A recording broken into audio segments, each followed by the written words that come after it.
All right, I want to start this TED Talk by saying something controversial. All human beings are wired to be biased. Now, I know that might sound kind of dangerous because it might sound like I'm saying it's natural to be racist, but I'm not saying that. Bias in and of itself is not necessarily racism. Bias needs power in order to affect the lives of other people. That's racism. Part of the problem is we don't really have a good word in this country to describe the particularly American combination of bias and power and fear that has come to characterize our laws and our culture and our justice system. We talk about structural racism, and this is a very helpful term to understand the breadth and the depth of this issue. But it's easy for people to think that the problem is out there in the structure. In this talk, I want to invite you into a different structure. The structure of your brain, because I want to show you something that I found. Now, I'm assuming in this talk that we all have the same evolved brain that works with the same basic neurological chemicals and neurological structure. But I am speaking to you today from my experience as a white American. So in many ways, this talk is directed to other white people. Now, if you don't identify as white, you might already be asking yourself, is this talk for me? Do I have a place here? I want to tell you that it is vital that you are here. It is important for this to be a discussion together, in public, not some backroom confession. But if you do identify as white, then I'm going to be talking to you in a very particular way, because I'm going to be talking about a very particular phenomenon, being white, seeing black. Now, I don't want to hijack anyone either, so I need to be transparent about my motives. I feel betrayed by a culture that subtly but systematically trained me to fear black people. This started when I was very young, before I knew what was going on. By the time I reached the age of consent, it all just felt like it was part of the package. And because no one around me was even asking any questions about this, I didn't even think it was a problem.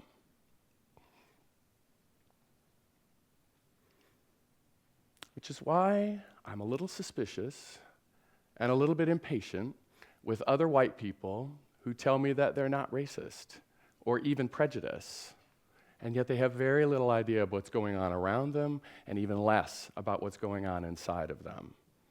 Now, I know that there are probably already some white people who have already written me off as a bleeding heart, self-hating, guilt-ridden white liberal. There are some people who think that they are more evolved than other people.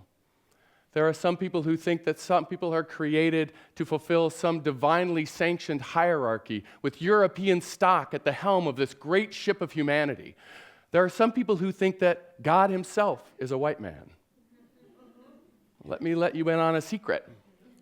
I used to believe all of those things. So don't write me off so quickly.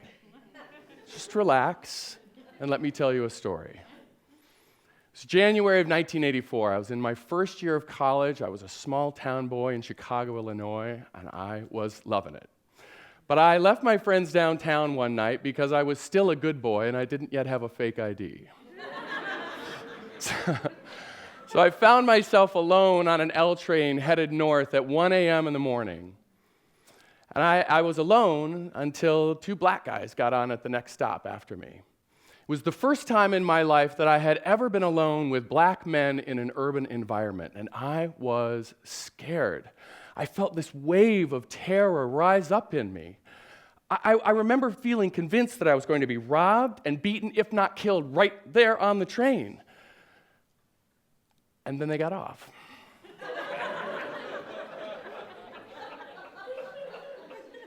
And nothing happened. But not nothing, because I was left in a cold sweat.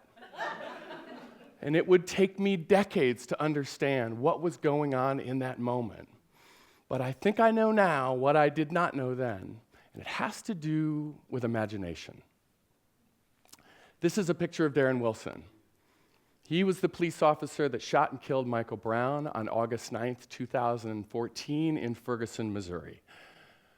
The grand jury was unable to convict him because he said he believed that his life was being threatened. And according to the law, that belief was all he needed to justify his use of lethal force, even with an unarmed man. America is beginning to understand that this was not an exceptional shooting, and Darren Wilson is not exceptional. In fact, in many ways, his head is my head, is our collective white head. These are the words he used to describe the moment before he shot and killed Michael. He kind of stepped back and went up at me and had the most intense, aggressive face. The only way I can describe it, it looks like a demon. That's how angry he looks. Now, when I read that quote for the first time, I was taken right back to that train in 1984 as I sat waiting for my death. And I asked myself, where does this fear come from? This question was first ignited in me 5 years ago when I took the implicit association test for the first time. Now, if you are unaware of this online ongoing project, this is an impressively clever test that measures our internal or unconscious biases. It does it by measuring the speed and accuracy with which we pair faces with emotional words, in this case, black and white. Now, when I first heard about this test, I wanted to take this test. I was excited to take it because, after all, I knew I was free from the influences of racism and prejudice. I was an academic, a well-educated person. I knew what a racist looked like. I even grew up with some of them in my small town in Iowa where I grew up. I used to talk about them in class. I'd seen them on TV waving their Confederate flag and sporting their Nazi tattoos. And yet, as I looked at the results of the IAT, I had a moment of reckoning because I showed a moderate preference for white faces. What that means is that I was quicker to associate positive words with white faces and negative words with black faces. This wasn't supposed to happen. I was a highly educated person. I had great parents. I grew up in this safe, secure environment. I didn't have any reason to be biased because I really never had any experience with actual black people. I was a nice white kid from a nice white town called Red Oak, not a racist. And yet there it was. It was as though there was this thing inside of me, racial bias, that was operating outside of my control.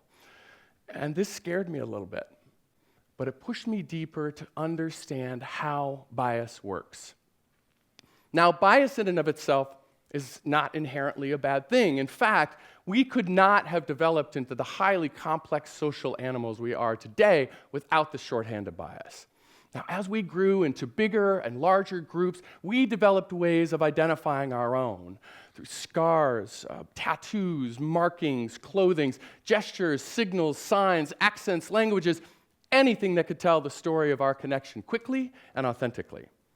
Have you ever been with a stranger and you found out that you were connected to them somehow? Same hometown, same sports team, same school. Heck, maybe you even found out you were related to them. That feeling of wonder and marvel, that's what connection feels like. And it feels good. In that moment of connection, bias is born. But it's not quite that simple because bias was also used to identify those people who were not part of our family or clan. And when those signs and signals were consistently paired with messages of difference and danger and threat, then we created neurological associations that brought on feelings of suspicion, anxiety, and sometimes even raw fear. And the part of the brain that seems to have the most prominent role in this process is the amygdala. That's the little red ball there. Now, there are two of them, but this is just a cross-section of the brain. The amygdala are nestled deep inside of our brain, right in about here, right on the border between our midbrain and our upper cortex, which is the place that we think of as higher reasoning. Everything that comes into us from the outside world goes through the amygdala. It is here where it is triaged and linked with what we already know. It is here also where it is given its emotional value.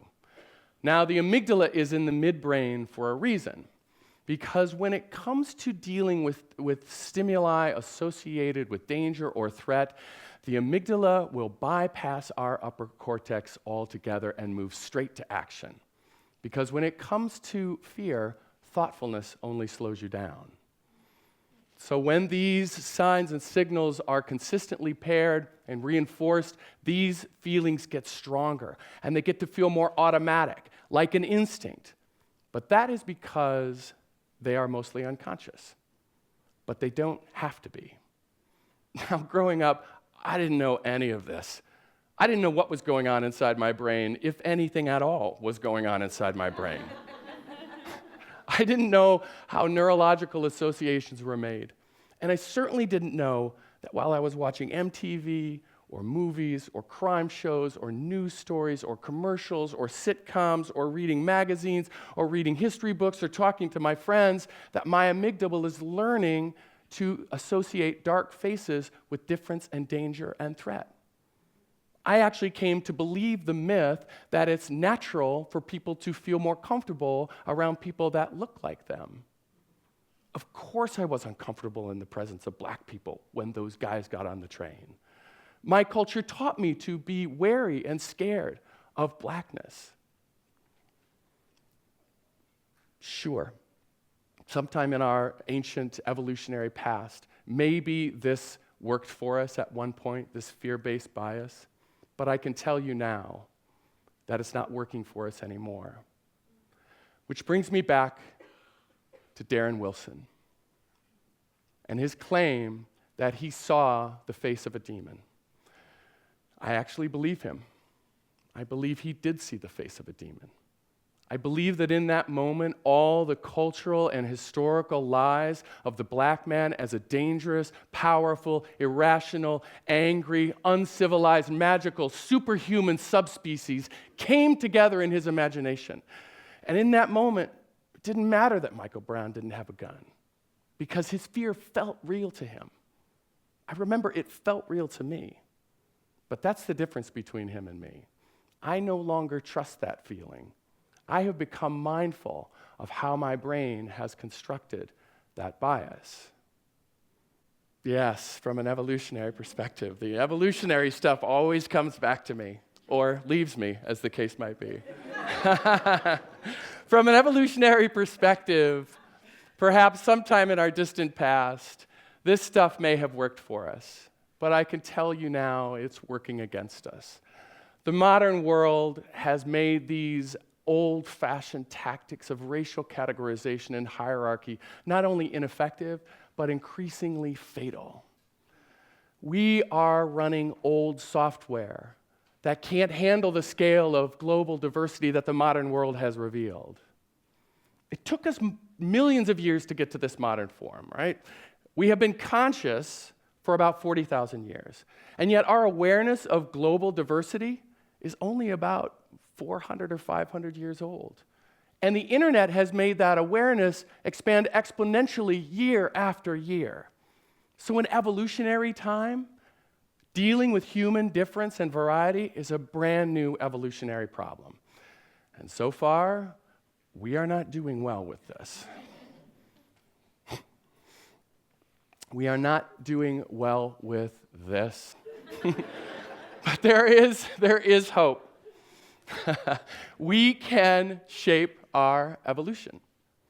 But the trick is not to fight that bias. The trick is actually to learn how to harness that evolutionary power to bring about a more just and peaceful world. Imagine if we were biased toward peacemakers instead of warmongers. Now, that is going to take some doing because we have leaned heavily on war to give us a feeling of safety and security. And what if we were to look for the humanity for the person in their eyes instead of the color of their skin and the bias associated with that color? That means we would have to get close enough to them to look into their eyes. And it also means that we would have to let them get close enough to us to look into our eyes and see our humanity. Now, that's when it gets a little scary. But lest you think I'm preaching at you from the other side, I'm not. For the simple fact that there is no other side. I still struggle with this stuff every day. I am still haunted by the ghosts of these old neurological loops. This will never be over, but I will never return to that toxic white ignorance that skewed my perception of blackness and compromised my dignity, even though I thought it was keeping me safe.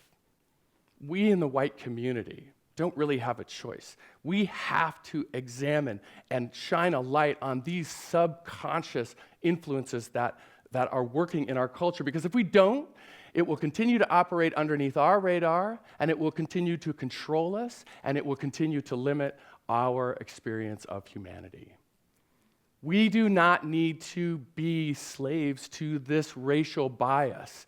We can make new neurological associations, but you have to be mindful of what's going on inside so that you can slow your amygdala down when it wants to rush, rush, rush. We in the white community are long overdue for a sea change in how we see black. I can't force you to take this journey. I can't even tell you that it's easy, because it's not. But if you want to be a part of building a beloved community and be on the cutting edge of evolution, then I'm asking you to step inside, because the work has already begun. Thank you.